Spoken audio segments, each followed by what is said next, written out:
I'm the nostalgia critic guy, remembered, so you don't have to. Let's talk about one of my favorite movies of all time, Mary Poppins. No, let's not. Because why? There's nothing I can say about how awesome this movie is that millions of people haven't said already. It's a masterpiece of beautifully matched contradictions. It's colorful and obvious, yet dark and mysterious. It's energized and happy, yet slow-moving and patient. It has one of the worst fake accents of all time coming out of one of the most likable characters of all time. It has some of the best songs ever written, sung by some of the best performances ever given, so much money, effects, care, and effort from two polar opposite creative geniuses for an innocent little kid story. Fred Rogers used to say it seems better to be deep and simple than shallow and complex. This movie seems like the definition of deep and simple, a one-of-a-kind mashing that can never be duplicated. But because we like to reward Disney slumming it, let's try anyway!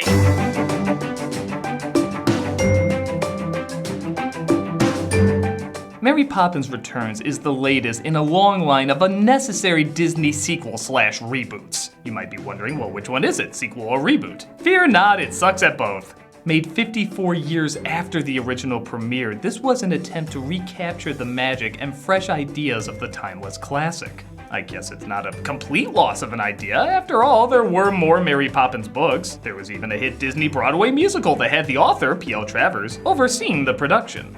Don't worry though, it doesn't try any of those smart ideas. It instead tries to continue the story with a brand new tale that somehow does the exact same thing the original did, except bad, and stupid, and bad. Well, I'm not accepting any Mary Poppins that isn't practically perfect in every way. That's why I'm calling in some very special help. Subtly beautiful music. That can only mean...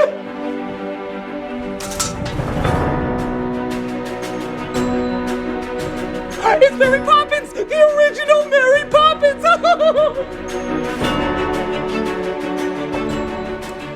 Hello, Nostalgia Critic. Hello, Mary Poppins! Fix your posture, we're not sloths. Sorry, Mary Poppins! There's a good boy. Right, I hear someone smearing my good name. Yes, right in there. All right, let's go. Spit spot! Oh, she said spit spot! Oh, they think they're being unique by changing the logo again. You know, if you do that too many times, it's just not unique anymore, is it? No, Mary Poppins! Let's change that right up. Wow.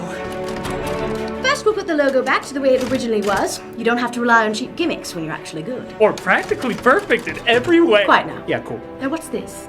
Lin-Manuel sings a song about lighting lamps and then it cuts to paintings behind the opening credits. Well, that's peculiar. Shouldn't it be the other way around so that it flows better? Why, I suppose it would. Oh, Mary Poppins, you really do fix everything. Good gracious, what is that? Sounds like an annoyingly dumbed-down score that's confused for whimsical. That can only mean... How'd you get here? I've always been here. Now, where is that dreadful music coming from? Hello, Mary. Well, if it isn't Poppins 2.0. I understand you want to change our Disney formula. Hey, you stay out of this reboot, Quill. We're trying to fix what you botched up. A lot of things have changed since you last showed up, Mary. Disney is more powerful than you could possibly imagine. Powerful enough to steal from Star Wars? We own Star Wars. Oh, very impressive. Hey, we don't care how much you own. You can't recapture the magic of dancing chimney sweeps Tea parties on ceilings. and snapping to get a job well done. Oh, well now in Disney, when you snap your fingers, something very different happens. No, don't do it! Mary! No!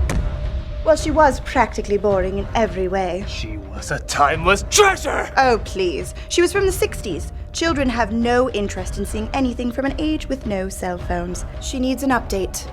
And I am that update. You have no idea what children want! We're Disney. We tell them what they want. No! Lion King, Dumbo, Aladdin, Sleeping Beauty! All replaced, my dear boy. It feels so scrumptious.